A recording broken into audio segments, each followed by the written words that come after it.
Assalamualaikum warahmatullahi wabarakatuh.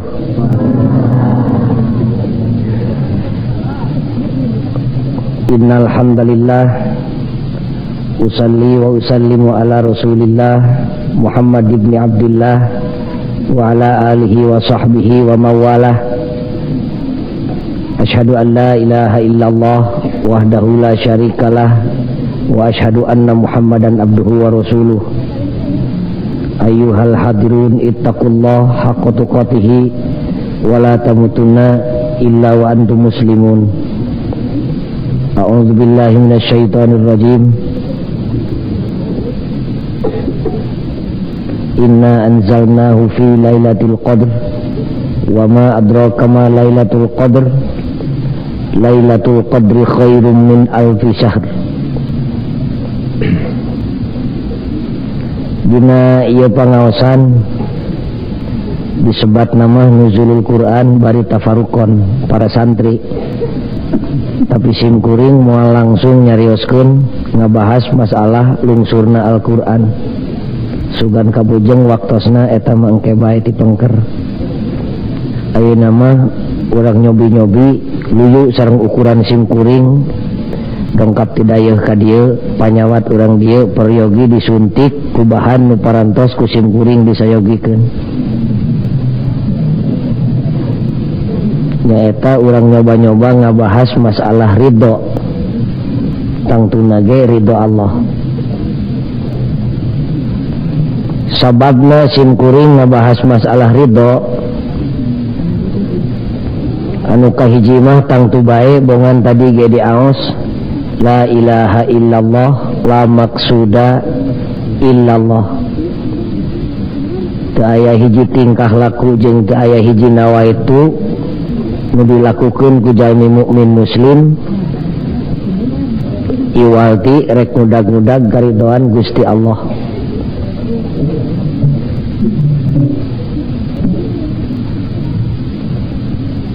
Eta nu kahiji. Nu kadua pangna simkuring ngabahas ridho.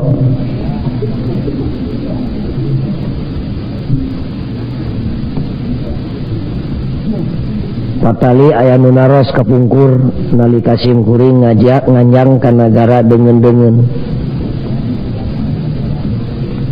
Ketua Persatuan Umat Islam di negara Batur naros ka simkuring. Pertarosanana luyu jeung pertarosan salah sawios ajengan tadi nalika ngobrol di lebat bumi ajengan. Naon sababna Tuan Ghazali kitu pokna. Dina zaman kiwari teh jelema keur mejehna sono bogoh kana agama Islam. Baheula mah hadis jeung Quran teh siga milik santri we jeung kiai. Ayeuna mah tukang obat di sisi jalan oge teu weleh ngadalil. Baheula mah ilmu agama teh pabinihanana di kampung. Pabinihan ilmu agama teh di Tanjung Laya di pasantren di dieu. Ayeuna mah di kota ge jelema teh geus sonona kana Quran teh luar biasa. Teu ngarasa isin, teu ngarasa aib. Salah sawios perwira tinggi jenderal diajar alif ba ta sa. Bakating ku sono kana Quran. Baheula mah maca Quran teh ukur lafadna wungkul paralun ari kuduani kurah koreh ka jerona. Ayeuna mah dikarorehan eusining Al-Qur'an ku kolot jeung ku budak. Baheula mah lamun aya kecap ku basa Arab sanajan lain hadis meh dianggap hadis. Ayeuna mah sanajan nongerak hadisna lamun teu puguh rawina jeung sanadna mah jelema teh teu percayaeun.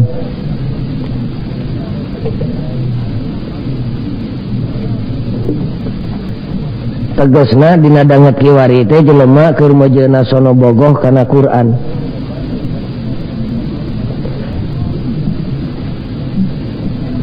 Tapi naon sababna ceuk nu nanya. Beuki dieu jelema teh beuki sono beuki gebogoh kana Al-Qur'an, naha atuh dina buktina mah jelema teh kalahka beuki jauh hirupna tina Qur'an. Qur'an nama pada maca ku sararea tapi anak geus diguar eusina bari ngarupakeun parentah atawa panyarek jelema teh kalah ka beuki tararik lumpat ninggalkeun Quran.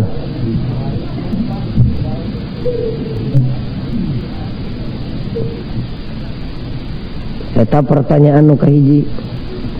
Pertanyaan nu kadua ceuk manehna, ieu teh abad kamajuan disebut alam beunghar. Baheula mah listrik teh tacan dugi ka Tanjung Laya. Di Indonesia nu boga motor teh bisa dibilang ku curug. Ayeuna mah motor teh tepi kana galeng. Kajeun meunang nganyuk bari can punah. Baheula mah televisi teh di urang dayeuh kitu ge hiji dua, ayeuna mah tepi ka sisi gunung. Bari teu saeutik nu meunang maling. Tegas nama ayeuna teh alam beunghar. Ceuk nu nanya naon sababna tuh sakitu rezeki keur pada boga ari jelema bet katempona teh susah kabeh. Kapan hayangna rezeki tepi ka teu dipilih halal jeung haram teh hayang bungah. Ari ieu rezeki nyampeurkeun susah datang. Naon sababna? Urang entepkeun deui pertanyaanana.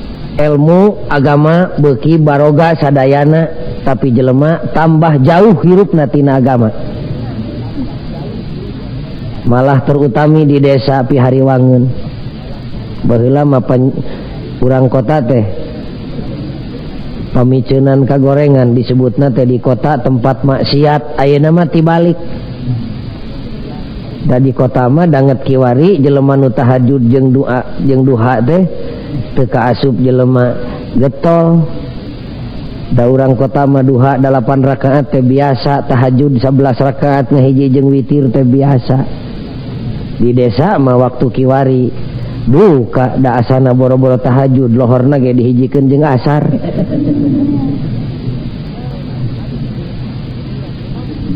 Naon sababna? Kusim kuring dijawab sababna teh seueur pisan. Jawabanna teh aya jawaban lahiriah, aya jawaban hakikiah. Jawaban lahiriahna mah tong diguar di dieu, eta mah bagian di fakultas. Di dieu mah urang ngajawab bae jawaban hakikiah nu patali jeung ieu pangajian. Nu jadi sabab pokona mah ceuk sim kuring lantaran manusia dina zaman kiwari manusia sajagat. Kade ulah nyari ati urang dieu sajagat ya mah. Ti wetana semet paranti bijil panon poe, ti kulona semet paranti surup panon poe. Dina danget kiwari manusia teh rata-rata keur kaleungitan eusi hate. Urang Cicalengka mun disebutkeun leungit eusi hate moal pati nyeri. Da make bahasa diplomasi. Bahasa dibungkusan mun dibodaskeun masih kusim kuring kakara ngagibeg. Leungit eusi hate teh kurang leuwih coplok iman. Salangit teh manusia ayeuna teh. Ceuk nu nanya naon bahayana jeung naon rugina lamun manusia leungit eusi hate. Kusim kuring dijawab rugi 7 kali. Sabab hate teh ceuk Kangjeng Nabi lir ibarat raja. Al qalbu malik. Hate teh lir ibarat raja, pusat Jakarta mun di Indonesia mah. Lain ge raja lamun teu boga wilayah jeung daerah nu jadi bawahanana. Walahu junudun, suku, leungeun, lamei, ilat, kuping jeung paninggal teh kabeh oge bawahan hate. Ceuk Kangjeng Nabi saterusna faidza sholahal malik, di mana hade hatena moal boa sholahat junuduh, ucap lampah lengkah jeung paripolahna ge katut reret jeung delekna bakal sae luyu jeung sae eusi hatena. Fa idza fasadal malik, di mana jahat hatena fasadat junuduh, tong ngarep-ngarep teuing meunang kahadean ti jelema nu goreng hatena. Sabab ucap lampah lengkah jeung paripolahna ge bakal goreng patut luyu jeung kagorengan hatena. Jibeh dah hate mah.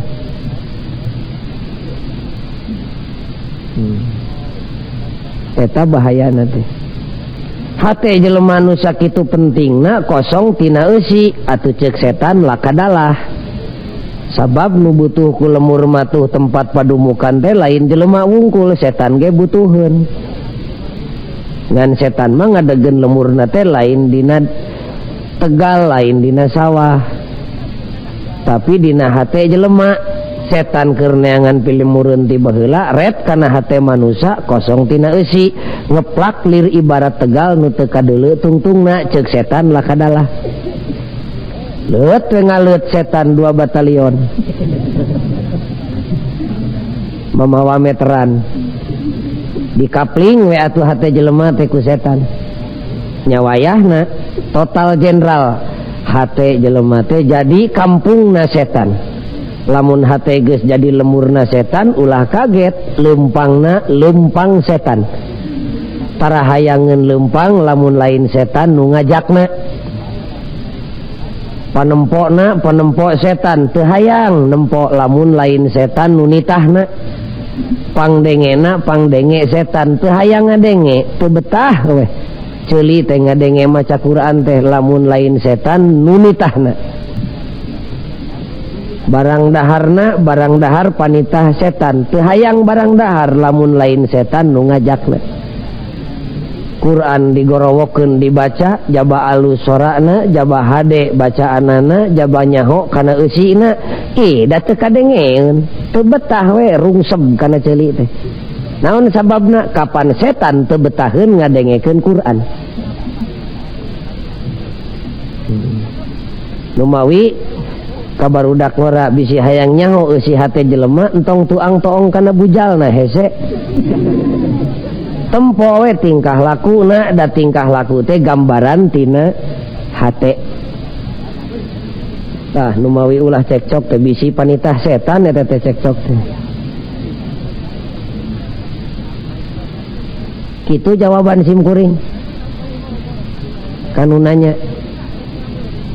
Cek nu hadir di dieu nya atuh buru-buru naon eusi hate nu leungit teh da abdi mah teu rumasa leungit eusi hate. Da hate abdi mah eusi kan tenan we eusi. Hate urang ayeuna ngan lain eusi nu pantes dieusikeun. Da eusi nu pantes dieusikeun kan hate mah ngacleng ti bareto. Nya naon buru-buru atuh pagojali eusi hate nu leungit teh. Naon rupana jeung sabaraha rupa? Teu loba ngan 3 rupa. Nu kahiji eusi hate kaum muslimin nu zaman kiwari leungit teh.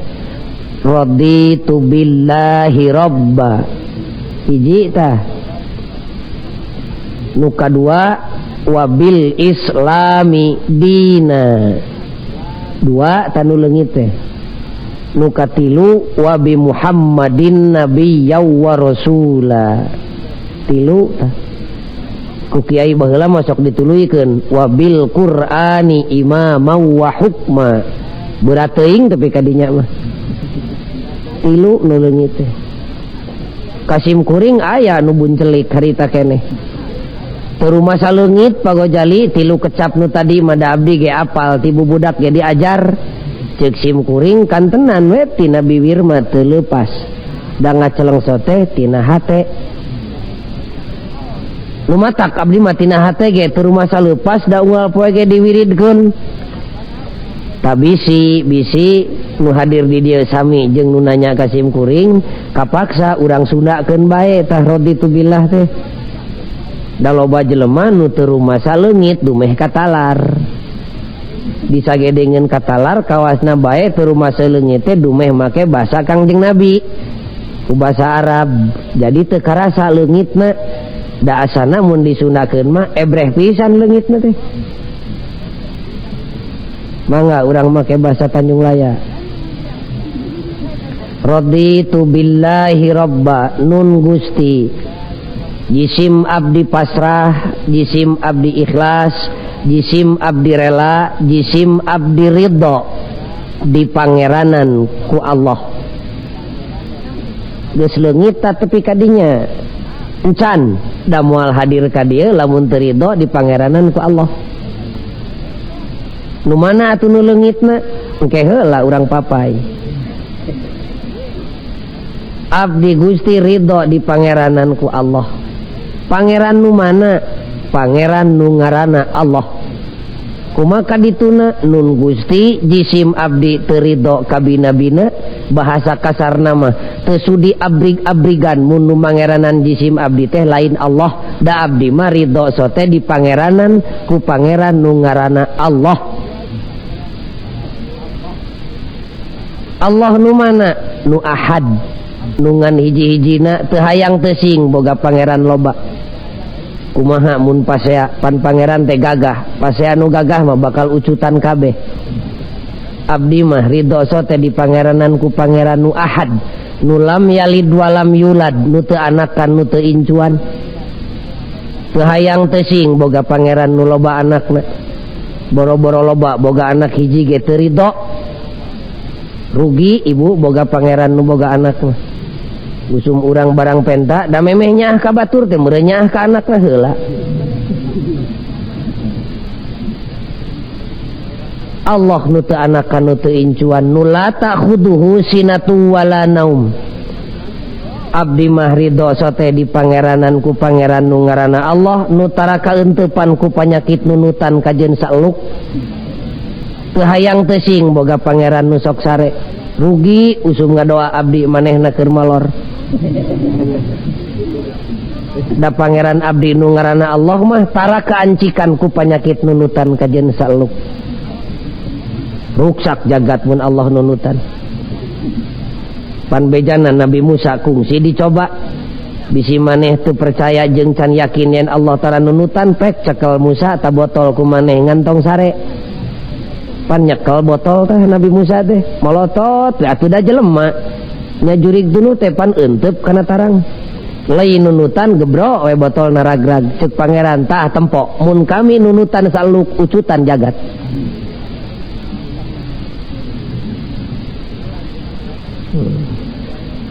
Geus leungit ta tepi kadinya encan sawareh mah di dinya ge sanyana mah geus loba nu lalesot.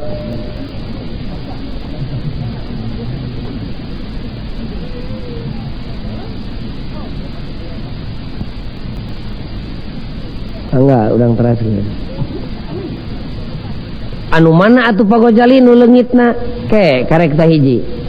Bieu teh nyebutkeun ridho di pangeranan ku Allah. Ari ngomong teh boga konsekuensi ceuk urang dayeuh mah.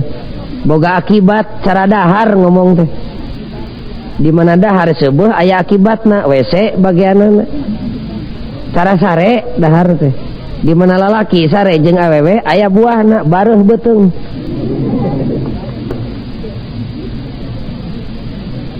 Tak ngomong ge seperti kitu lamun ceuk lamai abdi ridho di pangeranan ku Allah kumaha akibatna nun Gusti jisim abdi ridho dititah ku Allah tah di dieu mimiti leungit saha di antara nu hadir di dieu nu ridho dititah ku Allah malah aya jelema nu sompral kasim kuring nu mawi abdi mah pagojali teu hayang boga pangeran ka pangeran nu ngaranna Allah teh loba teuing panitahna pokna teh. Eta urang dayeuh teu bega kitunya cara urang kampung we ngan pedah teu dipokeun kitu di kampung mah ari lakuna mah persis cara nu ngomong kitu.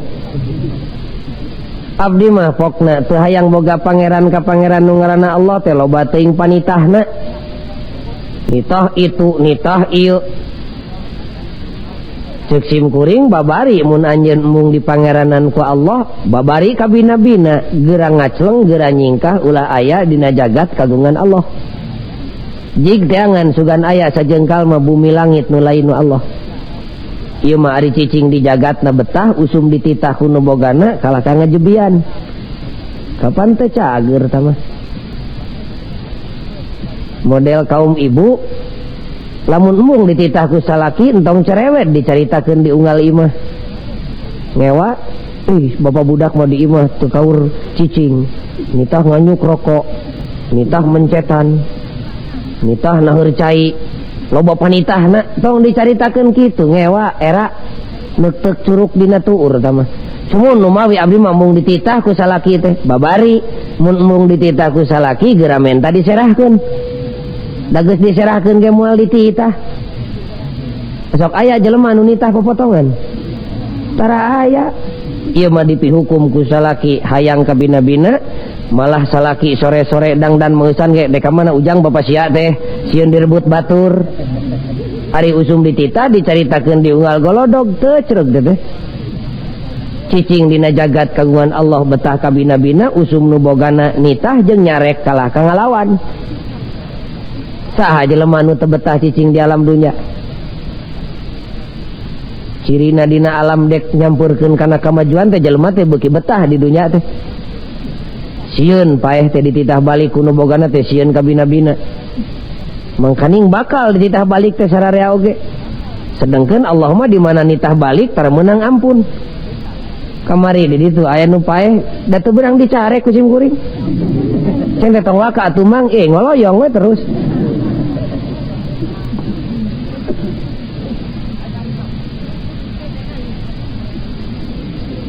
sedangkan Allah teh tukang nitah tah jelema nu ridho di pangeranan ku Allah mah urang Cicalengka kedah aya buktina kumaha buktina teh nun Gusti jisim abdi ridho dititah ku Allah ari datang nanti Allah mah panitah boro-boro anu hampang nu berat ge abdi ridho migawena cek Allah teh maneh salat abdi ridho salat naon berat na Gusti 2 menit ge anggeus tur lain keur kauntungan Allah keur abdi sorangan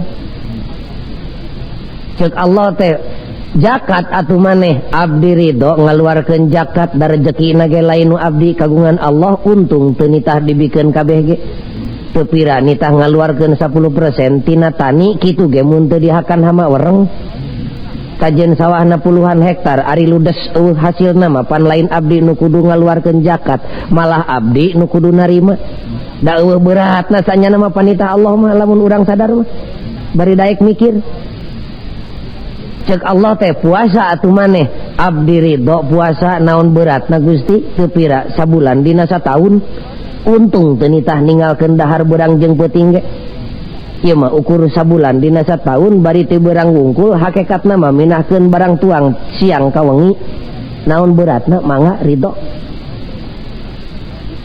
cek Allah teh munga haji atuh maneh abdi ridho ibadah haji naon hesena teu pira sakali dina saumur hirup kitu ge lain keur kasararea ukur keur ka jelema anu mampu abdi mah teu mampu teu sing boro-boro keur ongkos ka Mekah dahar ge mangi sore henteu isuk sanajan kitu moal disiksa ku Allah da bersyarat ka Mekah mah sanajan abdi Gusti teu init ka Mekah usum tatangga angkat ka Mekah mah pan abdi syukuranana mah dionang sanajan teu nganturkeun jeung teu mapageun ka Batawi pan usum datang ti Mekah mah tatangga korma butut wae mah tepi karorompok cek Allah teh belaan atuh agama kami tadi dia ya awas ya abdi ridho melaan agama Gusti kunaon Gusti melaanana ku duit nu aya di maneh kop keur masjid keur madrasah keur pasantren keur yatim keur piatu mangga da rezekina ge lain abdi sok aya nu kitu di dieu tah karasa leungitna teh ayeuna mah cek Allah teh belaan atuh agama kami kunaon Gusti melaanana ku tanaga nu aya di maneh mangga meungpeung abdi can pikun aya nu masrakeun tanaga keur melaan agama sakalian ngomean kenteng masjid nu bocor ge teu boleh kudu diburuhan wae pan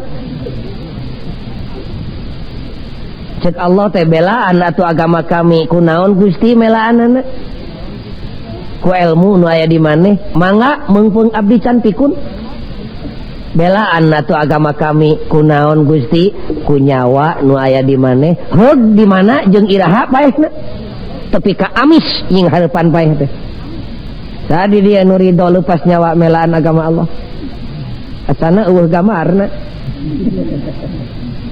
dasanya nama loba jelema nu mungun ngalakonan salat teh da lain teu percaya kana parentah salat sieun teu pira sieun nyeri cangkeng boro-boro leungit duit jeung leungit nyawa panyakit cangkeng eunteut geus keung tah karasa leungitna teh ulah benuh ya dijejeleh ku sim kuring ya leungit itu nupang ke rumah sana teh urang desa nyaeta kulantaran rumah sa pabinihan agama teh tadina pabinihan ilmu agama leungit di urang teh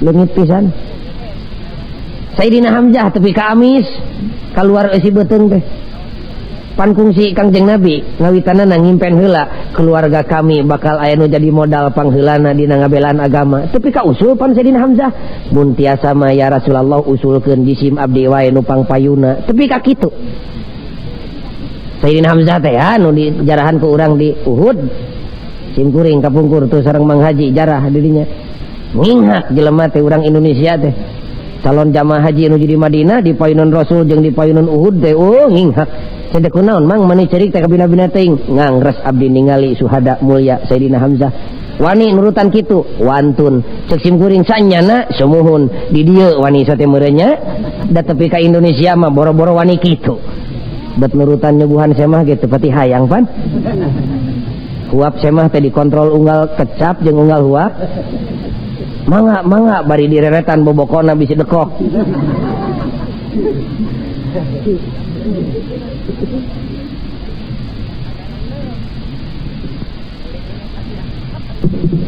karaos ta leungitna tah leungit pisan tembung dititahna naon ge semun pokok jali dah abdi ge ridho dititah ku Allah mah kan tenan dina pelebah dititah mah loba nu ridho da Allah mah di mana nitah teu weleh nyadiakeun buruh jadi leungit lillahi ta'ala na teh dumeh inget kana buruhna we nu matak di payunan barudak mah ganjaran teh tong pati ditemong-temong teuing hariwang bisi ngagajleng ibadahna teh tina nawaitu lillahi ta'ala kana jual beuli jeung pangeran tepek mata salawat sakieu engke bakal babari boga salaki geredeg maca salawat aya ribuna geus aya genep 5 bulanna becan aya nu nyampurkeun wae pantungtungna jadi ngewa kana salawat aya ganjaran tengan payunan barudak tong pati ditemong-temong teuing hariwang barudak teh lain barudak umurna barudak teu sisirahna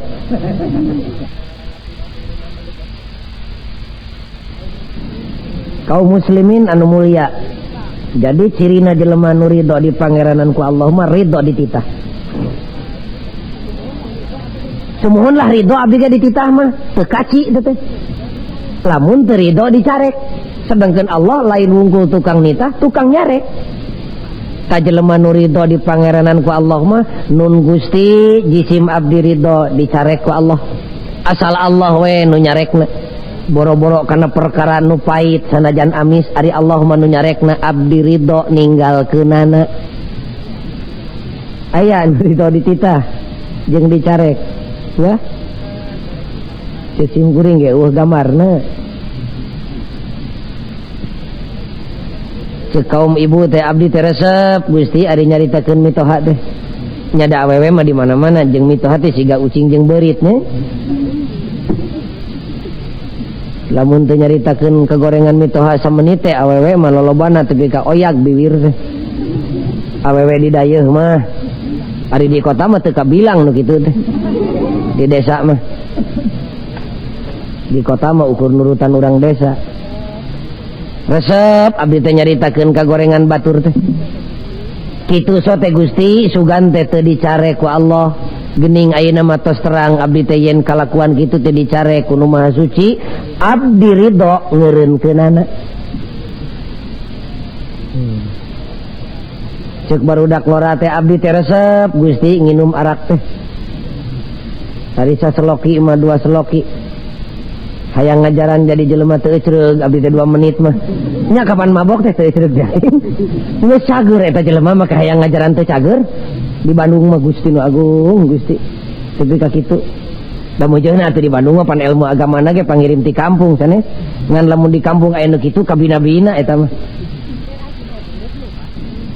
kaum muslimin anu mulia jadi cirina jelema nu ridho di pangeranan ku Allah mah ridho dititah sumuhun lah ridho abdi ge dititah mah teu kaci teh lamun teu ridho dicarek sedangkan Allah lain wungkul tukang nitah tukang nyarek ta jelema nu ridho di pangeranan ku Allah mah nun Gusti jisim abdi ridho dicarek ku Allah asal Allah we nu nyarekna boro-boro karena perkara nu pait sanajan amis ari Allah mah nu nyarekna abdi ridho ninggalkeunana aya ridho dititah jeung dicarek wah sim kuring ge gambarna Cek kaum ibu teh abdi teh resep Gusti ari nyaritakeun mitoha teh nyada awewe mah di mana-mana jeung mitoha teh siga ucing jeung beurit nya lamun teh nyaritakeun kegorengan mitoha samenit teh awewe mah lolobana teh ka oyak bibir teh awewe di dayeuh mah ari di kota mah teu kabilang nu kitu teh di desa mah di kota mah ukur nurutan urang desa resep abdi teh nyaritakeun kagorengan batur teh kitu so teh Gusti sugan teh teu dicare ku Allah geuning ayeuna mah tos terang abdi teh yen kalakuan kitu teh dicare ku Nu Maha Suci abdi ridho ngeureunkeunana cek barudak ngora teh abdi teh resep Gusti nginum arak teh tadi saseloki mah 2 seloki hayang ngajaran jadi jelema teu ecreug abdi teh 2 menit mah nya kapan mabok teh teu ecreug jain geus cager eta jelema mah hayang ngajaran teu cager di Bandung mah Gusti nu agung Gusti tapi ka kitu da mujeuhna atuh di Bandung mah pan ilmu agamana ge pangirim ti kampung sanes ngan lamun di kampung aya nu kitu kabina-bina eta mah abdi mah kitu sate Gusti sugan teh teu dicare ku Allah da abdi mah teu terang ayeuna mah geus terang geuning Allah teh nyarek abdi nginum arak teh abdi ridho ngeureunkeunana da jelema nu ridho di pangeranan ku Allah mah mun ngalakukeun goreng teh da lain lantaran rek ngabantah kana aturan Allah teu nyaho we model urang Arab sabada Nabi narima wahyu terus Nabi ngajarkeun salat terus hijrah ka Madinah kapan harita can aya larangan nginum arak can aya larangan ngadu can aya larangan utang itung can aya atuh sahabat teh lolobana nu resepkeun nginum arak mah ngageleg-gek we 7 drum sakali nginum meureun Kangjeng Nabi satuju teu satuju ka bina-bina dicarek teu dicarek ku Nabi dan Nabi mah tara nyarek ari Allah can nyarek mah ngan Kangjeng Nabi teh ngeluh ke Gusti abdi teh teu resep nempo umat abdi Gusti nginuman nu karitu patut eta jelema geus cager bet ngadadak hayang teu cager jerut we turun panyarekna innamal khamru wal maisir wal ansabu wal azlamu rijsun min amalis syaiton bejakeun ku Kangjeng Nabi ka sahabat reketek harita keneh eureun ngadadak harita keneh bari sing jarungkal tobat ceurik lahir batin ngan teu dihamplas we peujitna ge bakat tingku sieun aya tapakna tapi ka segruk ka Kangjeng Nabi ya Rasulullah mangkaning abdi tukang kikituan teh kumaha ayeuna geuning Allah bet nyarek kumaha cek Nabi keun bae nu ka tukang mah da pan Allah can nyarek da aturan Allah mah tara berlaku surut poe ieu datang larangan ti poe ieu ulah migawe poe ieu ngarti ti poe ieu kudu migawe nu ka tukang mah teu diitung dipupus we ku astagfirullahaladzim kade cek Allah teh eta arak eta ngadu tugah teguh kana piuntungan jeung pirugieun batur borosot boga anak wah irung potongan kieu mah ieu mah pi RT-eun wah ceuli rebing kieu mah ieu mah pi jenderaleun pi beunghareun pi miskineun kalakuan kitu teh eta teh dicare ku Allah eureun harita keneh cek Allah teh eta teh min amali syaiton pagawean setan lumayan Pak Haji lamun pagawean me we nya lumayan lamun cek Allah teh kade nginum arak jeung kitu peta teh min amalil me lumayan tah mah ieu mah pagawean setan dasanya nama boro-boro pagawean setan atuh pagawean orok we dipegawe ku aki-aki da moal pantes kapan orok teh sok ngempeng lain tapek isuk injem empengna pake ka Cicalengka make oto, make kodok, make cawat heug ngempeng aki ka Cicalengka ya aku teu disurakan ku barudak cacak pagawean jelema lantaran teu sadarajat jeung teu samartabat dipake kudu teu sadarajat teu pantes komo pagawean setan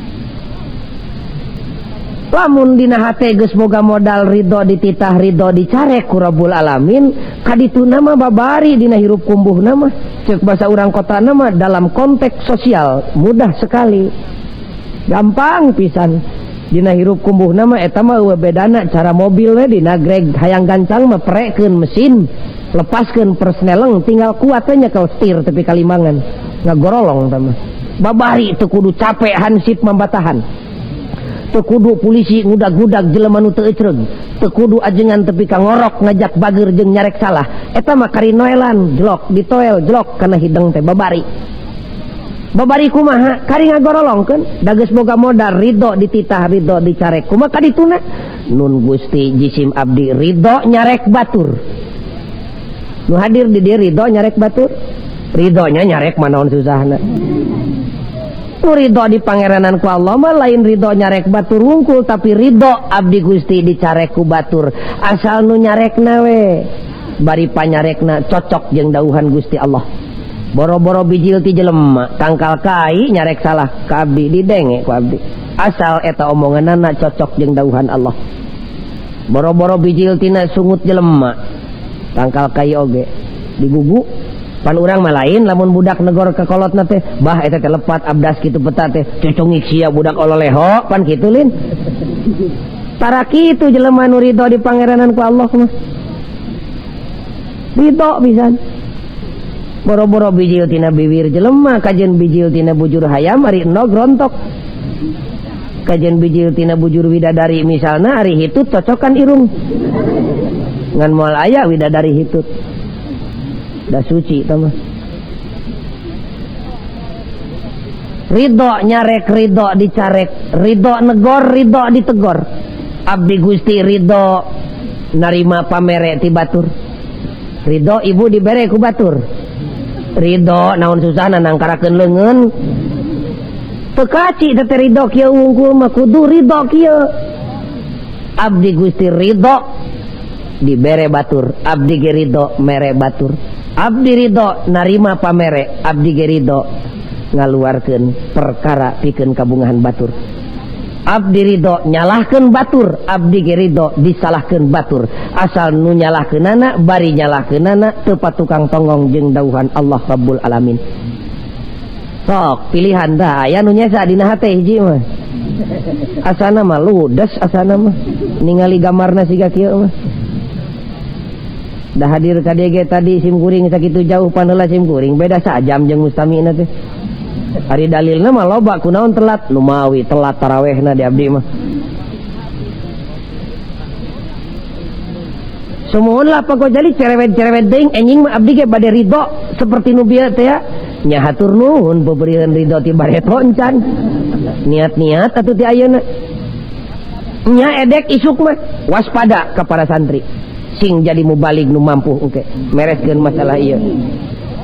Waspada sabab loba jelema nu nawaituna rek mikaridho Allah tapi lain dina jalan nu dipikaridho ku Allah tungtungna mah tinimang meunang pala kalah ka palu mangkaning ayeuna usumna kan kitu ngomongna teh cerewet deing lah pokona menyembah we ka Tuhan yang Maha Esa manunggal jeung Allah menyembah sujud ibadah nama sabisana we tong cerewet da agama mah kabeh oge bener pan kitu pokna teh padahal innad dina indallahil Islam agama mah kabeh oge bener ibadah mah kumaha we sabisana rek ngulon rek ngetan rek ngidul rek ngaler rek jungkir rek balik rek ngorondang nang karat ge nu penting mah ibadah we kitu pokna teh cek sim kuring na ibadah teh kitu cara dahar ujang nu penting mah melendung we beuteung naon we asupkeun rek jo gaplek rek jo poe rek batu nu penting mah eusi beuteung nah kitu nu penting mah ujang sare ulah sorangan pek dek jeung jelema heug parawan pek randa jig jeung embe ge teu naon-naon nah kitu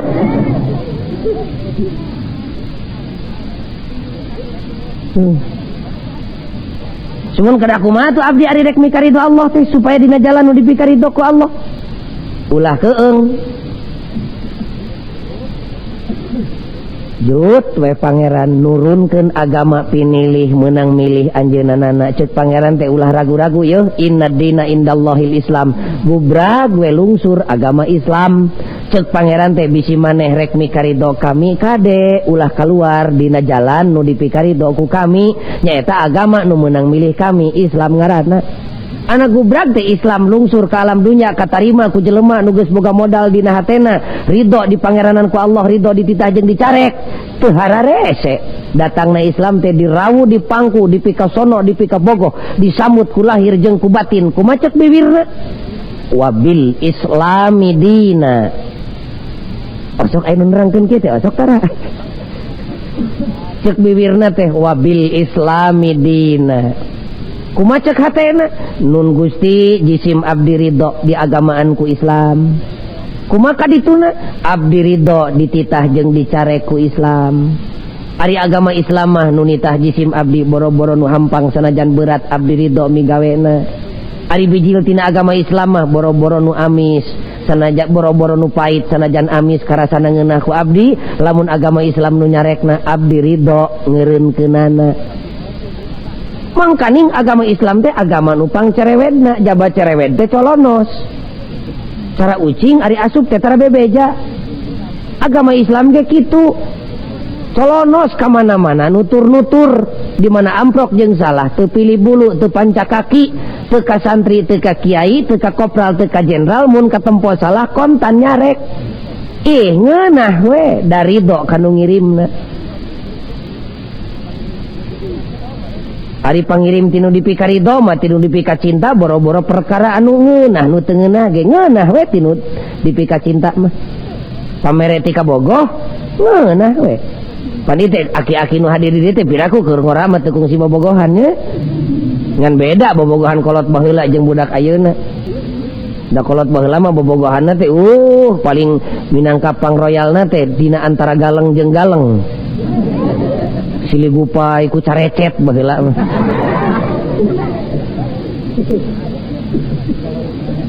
Nya da budak ayeuna mah teu nyahoun carecet kelebet teu nyahoun. Pangirim tipi pamajikanun tidur dipika cinta ngirim rujak hiris kajen asin molelel ngeunah we dati ka bogoh. Allah nu maha dipika bogoh ngirim agama tur mulia luar biasa. Dati ka harti ku akal mun nolak. Bohong tah cintana ka Allah teh mun nolak kana pangirimna. Kumaha cerewed? Mangga sanajan cerewed. Kumaha colonos? Mangga sanajan colonos. Nutur-nutur ka mana-mana Islam. Ibu indit ka pasar dek dagang. Usum ngajual beas, di mana meuli letteran ditotog. Di mana ngajual letter diganjel ku lilin, da teu nyaho teh. Lol Islam nyampurkeun kana letteran. Wailul lil mutaffifin. Awas-awas narakawel keur jelema nu ngurangan atawa nambahan timbangan. Reketek eureun harita keneh. Bari kumaha cek bibirna? Astagfirullahalazim. Abdi teu terang kieu sote Gusti. Sok aya anu kitu tah. Wah, kalaka amek ka kiaina ge cerewet deung kiai teh. Kitu pokna teh. Utrak barudak ngora ngobrol jeung pipa majikaneun dihanapeun tangkal kersen. Lila teuing waktuna tepi ka tengah peuting. Lol Islam nyampurkeun kadinya. Wala taqrabuz zina innahu kana fahisah. Raketak eureun. Boro-boro prungna jinah teh perkara nu bakal ngadeukeutkeun kana migawe jinah ge singkahan jauh geuwat. Tamak kecewer kahampangan nying hareup ka belah kulon. Lol Islam nyampurkeun teu sopan sabab ti Indonesia kiblat teh aya di belah kulon teu sopan tah kahampangan teh ngaler atawa ngidul. Mengkol teu amek tangunyar keur kulem sampean ka belah kulon. Lol Islam nyampurkeun kana tempat tidur. Ceker teu amek dipengkolkeun we harita keneh oge. Pendekna naon bae nu dicarek ku Islam mani ridho mani nikmat ngeureunkeunana teh tara amek tara kerung. Pandi urang mah gerapek mun aya nu karek diajar ngaji ka ajengan heug ajenganna heuras teuing ngomongna da tara 2 kali ngelol. Kamana ari mang anu nu mawi tuh hoyangun ka dieu. Nah kunaon mang tah hayang ka ditu mang? Alah sebel nyiniran ka dewek pokna teh. Lain nyiniran da Islam mah lain tukang sisinir, tukang toplak. Islam sok ta pilihan aya nu nyesa di dieu.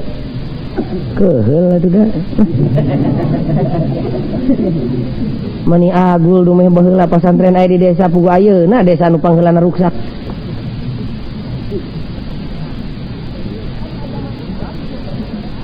Ari agama Islam sumberna teh Al-Qur'an, kalamullah disebutna ge.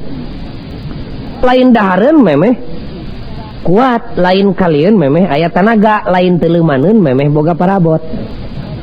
Jero Quran teh mun di laut mah Kolombo. teu dicarek neuleman Quran, malah sok aya jelema kiai baheula mah licik sok hayang nyaho Quran teh sorangan we abdi meuni teu meunang neuleman eusining Al-Quran. Kaliru tah ngomong teh. Pugu ulama baheula ngamuk ka jelema nu teu resep neuleman Quran. Ngan kiai baheula ngawawadianan, waspada bisi rek neuleman eusining Al-Quran, siapkeun alat-alat perlengkapanana. Telem di laut nu jero teu mawa parabot mah atuh cilaka, balikna teh insyaallah moal bisa diajak ngomong. Baeud deui tah mah. Neuleman Quran teu nyiapkeun alat-alat perlengkapan, wah cilaka tah mah. Cilaka, untung mun cilaka teh dirina sorangan, kumaha mun nyilakakeun batur. Istilah agama mah disebutna teh nya dolun nya mudillun. Dia sesat, ia juga menyesatkan orang lain.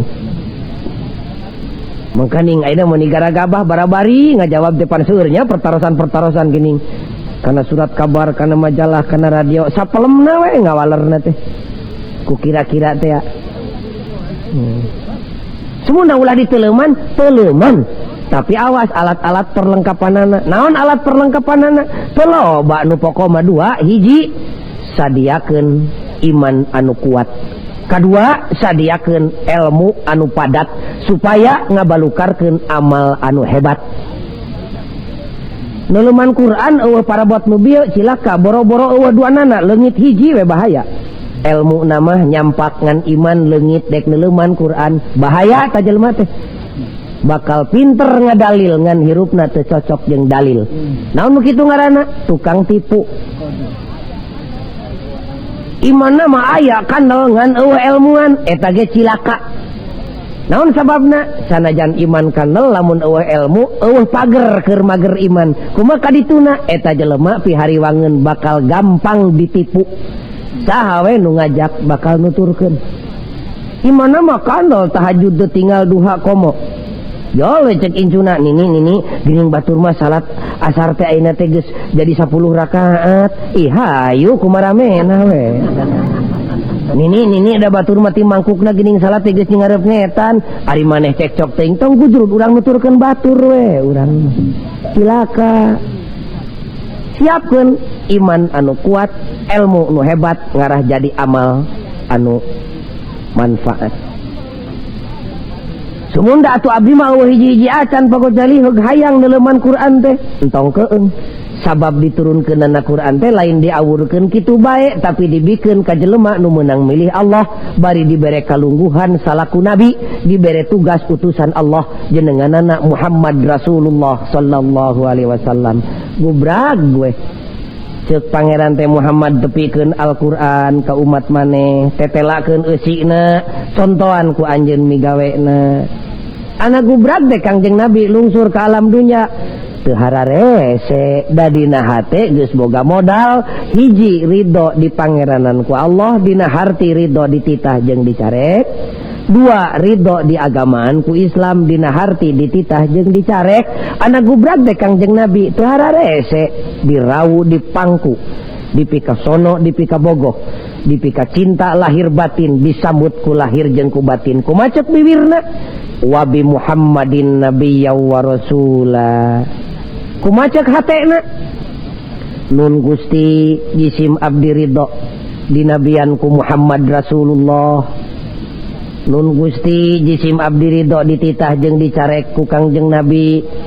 Jisim abdi ridho dicontohan salat, zakat, puasa jeung munggah haji ku Kangjeng Nabi. Abdi ridho dicontohan tani jeung dagang ku Kangjeng Nabi. Abdi ridho dicontohan melaan umat ku Kangjeng Nabi. Abdi ridho dicontohan kawin jeung nyerahkeun ku Kangjeng Nabi. Itu kadituna teh. Cing sim kuring dek naros taya. Ari ibu ridho dicontohan ku Kangjeng Nabi ridho. Kacida bohong na asana mah. Ieu mah lain nyalahkeun batur dume aya conto we nu mutlak katempona ku panon sim kuring. Waktu ka Mekah ninggal pun bojo indung barudak keur jarah di makom Rasul di Masjid Nabawi da embung katinggaleuan unggal poe hayang jarah wae ka Rasul ngan teu gegerelengan we ibu teu jerewetan ceurik teh tepi ka siganu setengah teh emut ceuk basa urang daya masih ganu histeris. Ya Rasulullah pokna abdi Gusti hayang diangkeun umat gamparan. sanes abdi wungkul sareng pun anak sareng pun incu nu mawi jutaan ku abdi dilongok ya bakating ku hayang diangkeun umat gamparan pokna cek pribadosna maneh teh mani kabina-bina geus leungit di kaerana teu era kadenge ku batur eta ngomong teu era ku jelema mah centena mani kitu-kitu teuing atuh da abdi mah cinta ka Kangjeng Nabi teh cinta maneh teh cinta ka Rasul teh kumaha pokna abdi mah cinta keneh ka Rasulullah tinimang ka salaki maningeuna sim kuring ngadenge pamajikan nu kitu teu timuruan henteu lamun cek indung budak teh abdi mah cinta keneh ka hansip tinimang ka salaki eta mah perlu diomean tah mah cinta maneh teh ridho dicontohan ku Kangjeng Nabi segala rupa ridho ka bina-bina Inde syukur atuh ari kitu mah muga-muga sing mabruroh sing tepi ka lemur tah sikap kitu teh. Da lolobana mah sing kabawa ka lemur eta sikap kitu teh. Cenah tenan we abdi mah dek tepi ka lemur ge mika ridho dicontohan ku Kangjeng Nabi. Kapalang jeblok geus ridho di pangeranan ku Allah jeung di agamaan ku Islam teu kaci mun teu ridho dicontohan ku Kangjeng Nabi. Cenah nya itu ridho ka bina-bina ridona ge alhamdulillah cek sim kuring heug atuh engke di mana urang geus balik tepi ka lemur bari panjang umur insyaallah kami teh nyaah ka maneh bisi maneh ripuh ngurus budak kumaha mun kami dek nambahan deui indung budak hiji mah nurutan Kangjeng Nabi kumaha pokna teu ridho eta mah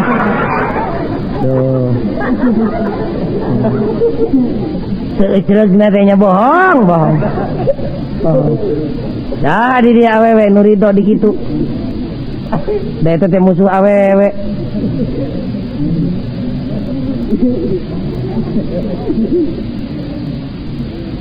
Kaum muslimin anu mulia jadi buleudna jelema nu ridho di pangeranan ku Allah mah kitu buktina teh tah eusi raditu billah teh kitu paingan ku santri mah disebutna teh nubiah teh sigot tasdik supatinyaan we sahadatna teh mun eueuh nubian mah kitu cek santri mah kapan salah sahiji katangtuan sahadat teh kadituna teh kudu tasdik ari dina tasdik kudu aya dua syarat anu kahiji kudu iddian kudu daek ngaku Allah hiji Muhammad utusanana sabada nyaho kudu diaku ari nyaho teu diaku mah teu jadi da parantos ngaku maka Kangjeng Nabi nu matak sahadat ge teu pati kaci teh cek alih tauhid mah lamun syarat nu kadua can bijil naon syarat nu kadua kudu qabul naon qabul teh kudu daek narima kanu datang ti Kangjeng Nabi nu kaunggal dina surat Al-Hasr teh ya wa ma atakumur rasul fakhudhuhu wa ma nahakum anhu fantahu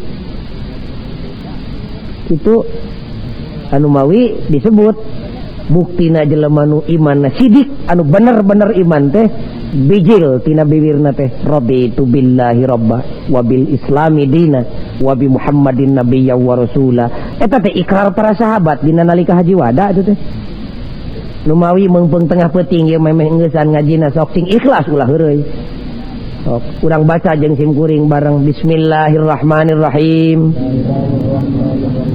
raditu billahi rabba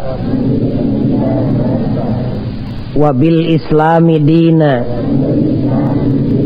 wa bi muhammadin nabiyyan wa rasula amin ya Allah ya rabbal alamin kumaha mun geus tepi kadinya ngaji teh nya da seueur kene acara na ieu teh kat bismillahirrahmanirrahim Allahumma inni as'aluka imanan kamila wa yaqinan sadiqa wa qalban khashi'a wa lisanan dzakira wa rizqan wasi'a wa halalan tayyiba wa taubatan nasuha wa taubatan qabla al-maut wa rahmatan indal maut wa maghfiratan wa rahmatan ba'dal maut wal afwa indal hisab wal fawza bil jannah wan najata minan nar birahmatika ya azizu ya ghaffar rabbi zidni ilma wa alhiqni bis salihin